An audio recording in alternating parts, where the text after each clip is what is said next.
autumn color in my garden. It looks so beautiful. This is my cherry tree. Autumn look. Ang ganda niya. Diba? Ang ganda ng kulay niya. Before siya makalbo, ganyan yung kulay niya. Isa lang yung napansin ko, guys. Sabihin ko sa inyo, bakit ang iba ay hirap na hirap mag-alaga ng mga succulent? Samantalang ito, pinatong ko lang ito dito sa puno ng aking cherry tree.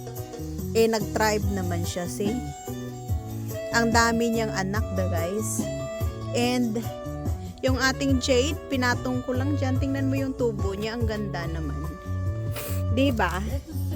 I think kung mahal mo lang talaga yung mga halaman, magta-thrive sila kahit ipapatong mo lang sila. And same as this, pinatong ko lang to siya dito, guys. Kasi nga nabali siya, nag-thrive siya. Nasa ilalim din siya ng aking rosemary. And same as this, pinatong ko lang yan sila mga dyan kasi pag may mga halaman akong nababali, pinapatong ko lang yan sila dyan. Yan yung tapunan ko na yung tapunan ko ng mga babies. Inabuhay naman sila, see? Kahit nilampaso sila ng lamig, guys, okay pa naman sila.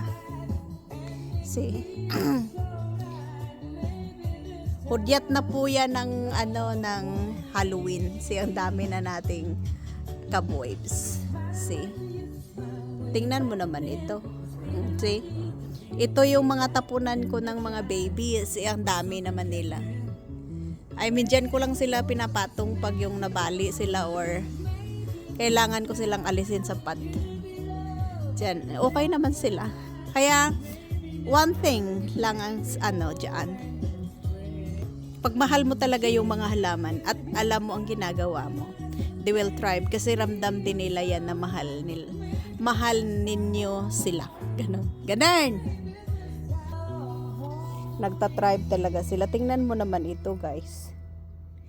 Kaganda nito. It's super duper beautiful nila.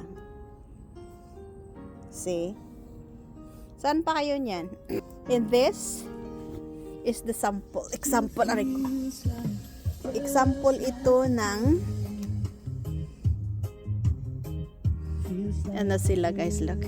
Example yan ng kasipagan ng ating mga sukis, paano sila multiply. Ang dami nila, guys. Nagsiksikan na sila. Gustuhin ko mang i-ripat ito pero this is not a good time para mag-ripat sa kanila dahil nga pa-winter po. Ang dami niyang anak, oh. Super dami. And look. So, ibig sabihin, ang saya-saya nila dyan, guys. This is my autumn colors sa aking mga succulents. Yan.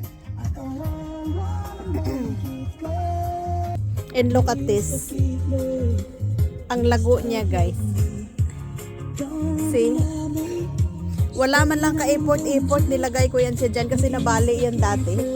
Pinanglalagay ko dyan. So ngayon tingnan mo kung gaano siya kalago. And gaano po siya kataba. See? Walang fertilizer yan, guys. Nilagyan ko lang siya ng tamang soil ng mga cactus and succulent. And same as this. So for sure sa summer na ako magbibenta. Spring na ako magbibenta nito para hindi sila masyadong manibago doon sa mga new mami nila. Kasi pag winter po natin sila ibibenta, guys, kagaya nito autumn na tapos pa winter, baka po ay manibago sila doon sa bagong atmosphere ng makakabili sa kanila. So nagtitindag talaga ako, nagbibenta ako ng mga halaman pag spring kasi papuntang summer po yan. Para po ay hindi po manibago ng husto sa atmosphere ang ating mga babies. Ganyan lang. Tingnan nyo ang dahon niya, guys. O, ang ganda na niya. Nag-glow na siya.